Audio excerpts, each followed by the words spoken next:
It's been half a year since Digimon Story Time Stranger released after a long, mysterious development. The last time I really talked about this game on the channel was when I got my hands on the demo, and then when I covered its shocking Week 1 launch stats. After that, I went dark and moved on to Digimon Beat Break, the newest TV anime that you really should be watching. But now that we've hit 6 months of Time Stranger and I've had time to chew on its narrative, I want to share my honest thoughts on Digimon Story Time Stranger. Welcome to the DigiKnow, where we analyze and celebrate Millennium-era anime like Digimon, but also Beyblade, Metabots, maybe something new like Inuyasha soon. If you've seen 2 or more videos and you like what I do, or if you're new but you end up liking this video, please hit subscribe. It's totally free and gets me one step closer to my dream of 100,000 subscribers, of that silver play button. This video will follow a slightly different format. I tried something new when I sat to play Time Stranger. I had my little yellow notebook and I journaled my thoughts on the game as I experienced them. I jotted down some surprises, some theories, a couple quotes that spoke to me. So this video is scripted. I'm not just reading you my raw notes, but I will be adapting my notes. So if it feels different, that's why.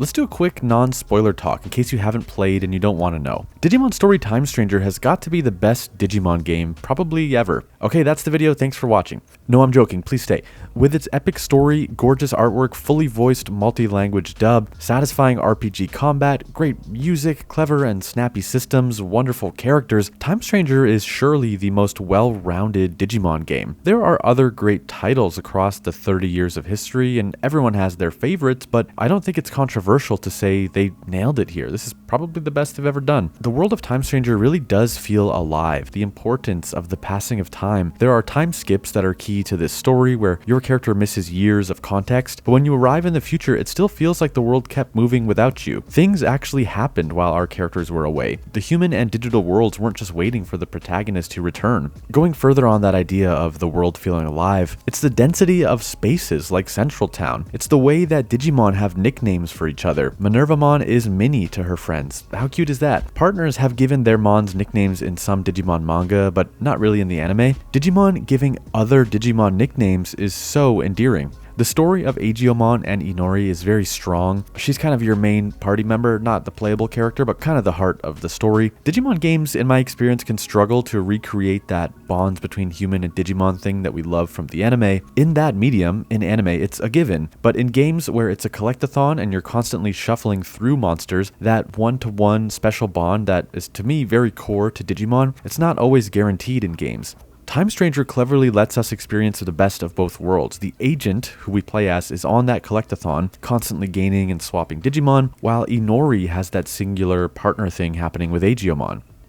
The plot of Time Stranger really did take me for a ride too. It's not just Inori and Aegiomon that are compelling. The circumstance and the world building all around them was some of Digimon's most fleshed out. In my notebook, I was making guesses all the time. Which reality is this? Is my agent a Digimon? Is the agency the bad guy? And is Yuki/Dan the villain? The operator was demonizing Inori and Aegiomon in a way that had me questioning whose side they were on. One more thing before we switch to spoilers, there were some brilliant casting decisions here, at least in the English dub. I jumped back and forth between English and Japanese language tracks before eventually settling in on the English dub for the second half of the game. Bryce Papenbrook as Apollomon was a meaningful casting call. He's Eren Yeager in Attack on Titan, but also his late father, Bob Papenbrook, played the Big Greymon in 2000's Digimon the movie. Bryce played Greymon in 2024 to honor his father's memory, and it's so great to hear him doing more in the Digimon universe. Jeff Nimoy seems to have played a few roles in Time Stranger too. I'm Nanimon!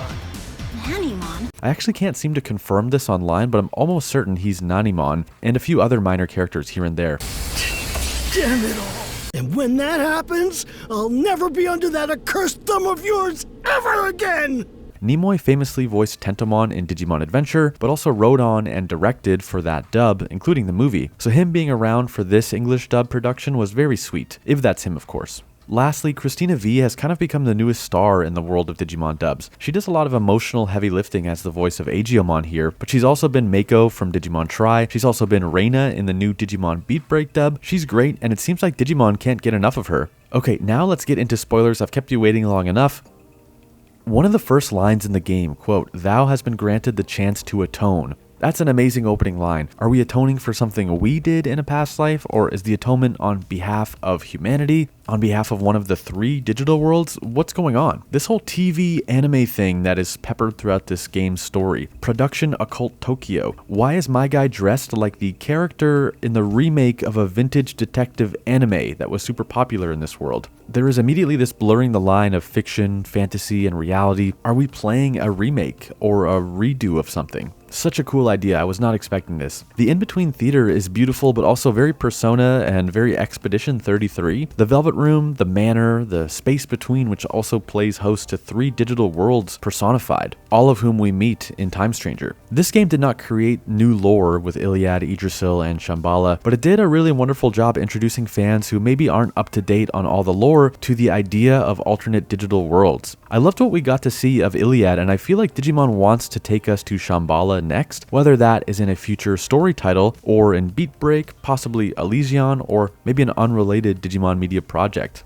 I thought the first few hours with Aegiomon in the human world were excellent. His evolution/debut, Inori on the brink of oblivion, saying I couldn't protect mom, I couldn't protect you, her younger brother. That's when Aegiomon appears. He's obviously this kind of stand-in for her little brother. She wants to protect him the way she couldn't protect her sibling, and he wants to protect her. He vows to do so. But one beat that really hit was when Aegiomon, who looks just like a kid when his horns are hidden, he makes these human kid friends in the park. You and Inori are like parents or older siblings taking him to the playground, and there's this tragedy when the human kids realized Aegiomon isn't like them. Quote, "You're a monster too." He's devastated, I'm devastated. Given the game deals with themes of othering, with insiders and outsiders, us versus them, war and refugees, this moment in particular felt extremely real. Him being a Digimon in the human world is like him being a foreigner, an immigrant, just not one of them. And how about when, shortly after that park scene, when he's told you're a monster too, Aegiomon sees that virus blue Greymon and goes, quote, "Is that what I look like? Do humans see Aegiomon and this virus Greymon as one and the same?" It's a lot to unpack. The other agent in your ear, either Dan or Yuki, aka the operator, does a lot of philosophizing about the digital world Iliad and about humans who had visited before. I loved the line, quote, "Other humans must have slipped into the digital world in the past." And then urban legends, folklore, myth, all presumably derived from the words of those who returned from the digital world. This take on digital monsters being yokai and other cultures' mythology is so very Habu coded. Habu was the producer on this game for a large part of its development, but also spent years producing other games, including Survive. Having played his other games and listened to interviews where he talks about his thoughts on Digimon, I know this is his mindset when he writes for the series, so getting that line kind of confirmed for me that his fingerprints are still on this game, even if he left the project before it released. I need to call special attention to the Shellmon x Divermon chapter in this game, a story basically of 2 lovers on opposite sides of a war, of a land dispute, or maybe they are just platonic friends, but Shellmon heals an enemy soldier but has to hide that from the rest of her village. All they'd see is her aiding an enemy. They'd call her a traitor. Inori has this banger quote, "You don't need a reason to care about someone when they're hurt." Around this point, we start getting into really timey-wimey stuff, earning that Time Stranger title. We are transported back to the Shinjuku Inferno, the apocalyptic event that kicked off the game. We fail to stop it a second time, and arrive in a new version of the future where Digimon are known to humans. The time travel mechanic allows this Digimon story to cover so much ground. Typically, Digimon anime or game writers have to stick to one world scenario. Either Digimon are known or they're secrets. Sometimes other people have them, or sometimes just the core cast has Digimon. Time Stranger, with its alternate histories, gets to play around with all these scenarios. In one, Digimon are peacefully accepted in society. In another space, for a few hours of the game, they're known, but they're persecuted and demonized. And of course, in another, they're entirely unknown to the public.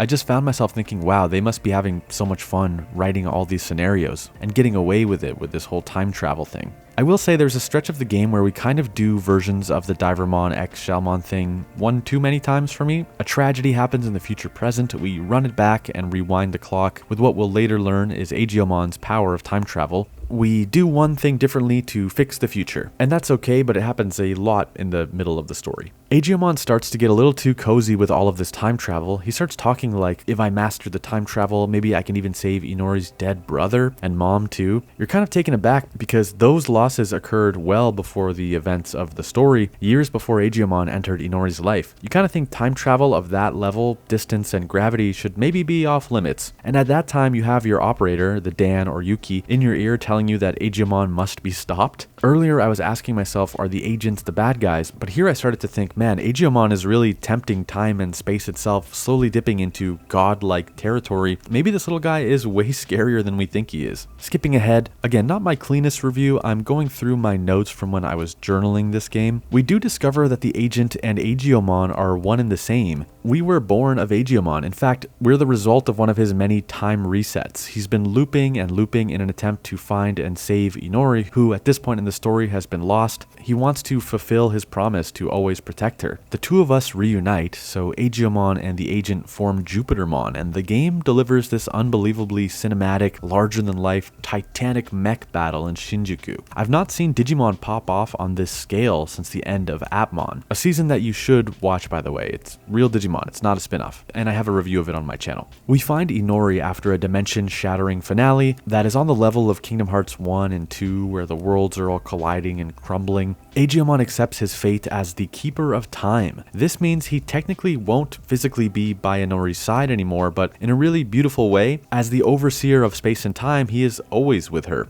Again, it hit me with that melancholy that I got playing Kingdom Hearts 1 in 2003. But Agumon also tasks you, the agent, who is human and can return to the human world, to watch over Inori for him. The final timeline is the one where the digital and human worlds never connected, but where the apocalyptic Shinjuku Inferno can never take place. It's bittersweet, it stings, nothing is erased per se, it's not like it was all a dream or something goofy. It's kind of how this story should have ended. I wouldn't say Time Stranger blew my mind, but every now and then certain lines, select beats would absolutely knock my socks off, and I was caught off guard by a handful of surprises, including that the agent and Agumon were one and the same. I liked the Cyber Sleuth story. I need to revisit Hacker's Memory to determine how I'd rank that plot. I really like Survive's narrative, but I will be the first to admit it's a darker retelling of Adventure 99, although with an examination of modernity and tradition, of respecting spirits and nature. Time Stranger was definitely Digimon's biggest swing in decades, at least narratively. I'm not counting the excellent new anime Beat Break, which landed 3 days after this game dropped. Time Stranger had very ambitious storytelling aspirations, and I feel like it succeeded in what it wanted to do and say. Telling a time travel story is never easy, and I think they made it work. What I'm going to remember from Time Stranger was its narrative journey, the Inori and Agumon bond, this idea of wishing you could repeat a day or a year and try to make things right for yourself and the ones you love. Of course, this is not the end of the road for Time Stranger. They announced a significant expansion at DigimonCon, and assuming it is narrative focused, I'll be sure to cover that too eventually. But I want to know your thoughts on Digimon Story Time Stranger. I've seen the reviews, the clips, and hot takes on social media, but I want to know what the people who watch my stuff thought about this. Again, if you liked the video, please do me the favor of subscribing. That would mean a ton. I let my buddy KarnEX get too far ahead of me. We need to catch up to him. Thanks for watching.